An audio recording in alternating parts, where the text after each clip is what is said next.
Joining us now is the former number 10 spin doctor, Alistair Campbell. Hello to you, Mr. Campbell. Thanks for joining us on the programme this morning. I'm chatting to Nadhim Zahawi, the new Chancellor, this morning, and he said whichever party that you represented, he would absolutely want to be on the polar opposite. What would you say in response to him? Well, I thought it was, frankly, weird. He gets appointed to be Chancellor of the Exchequer. He could talk about any of the myriad challenges facing the country, and his top line seemed to be that a bloke who left Downing Street 19 years ago is the person behind the downfall of Boris Johnson. The person behind the downfall of Boris Johnson is Alexander Boris de Pfeffel Johnson. He is the master of his own downfall, kept afloat by ministers like Zahawi, kept afloat by much of the right-wing media. But we now see, I think the country is ahead of these politicians. The country sees that Boris Johnson, as I said to you the last time I was on your programme, is a liar, he's a crook, he is incapable of delivering proper leadership for this country, and the sooner that he's gone, the better. Yeah, but he might not go. He might not. He might not. And, you know, two cabinet ministers resigned yesterday. As I said to you before, 3/4 of his MPs, minimum, because that's the ones who voted, 3/4 of his backbenchers do not have confidence in him. We now see that there are some members of the cabinet who've gone, other members of the cabinet who are clearly thinking about it. And yes, he may stay, because the thing people need to understand about Boris Johnson, we're not talking about a normal politician. We're not talking about a normal human being. We're talking about somebody who has literally no shame. He has no moral compass whatsoever. He has no commitment to public office and the standards that are meant to go with public office. He's concerned 100% purely about his own power and his own survival. He is the worst possible person to be Prime Minister of our country at this time. And the only people right now who can get rid of him are those people that you're seeing on your screens now. And for Zahawi, who parades around the place as being a man of integrity, to go on your programme this morning and say that Boris Johnson is honest, that makes him a liar as well. And I'll tell something else to Mr. Zahawi.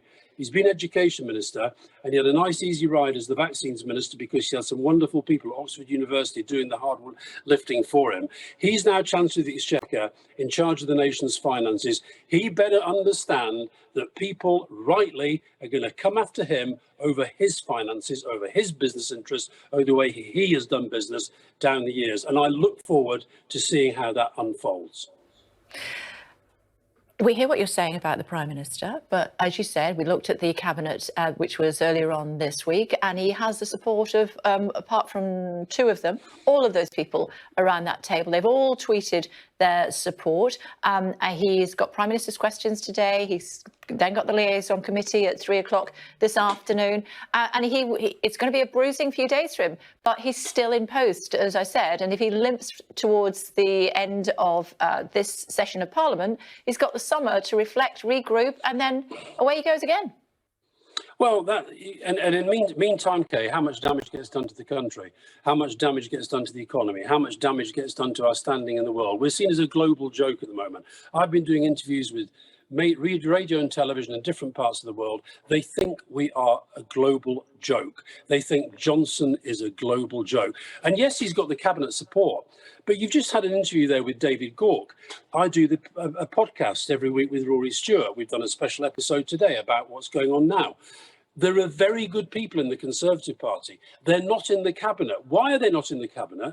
Because Boris Johnson has deliberately surrounded himself with third-rate and fourth-rate people who, frankly, would not have got a job in the cabinet of any other Prime Minister in history. Nadine Dorries, Dominic Raab, Priti Patel, they wouldn't have got a job carrying Margaret Thatcher's handbag. They wouldn't have got a job polishing John Major's shoes. These are second-rate, third-rate people with a fifth-rate Prime Minister. And I think the country now knows that. They are the only people propping him up. And the sooner they find a spine or find a soul or find a bit of moral conscience and get rid of that lying, crooked charlatan who sits at that cabinet table and disgraces this country and disgraces Downing Street and disgraces every principle that most people in public office aspire to, then the better this country will be. You said that they're not in that cabinet because Boris Johnson doesn't want them.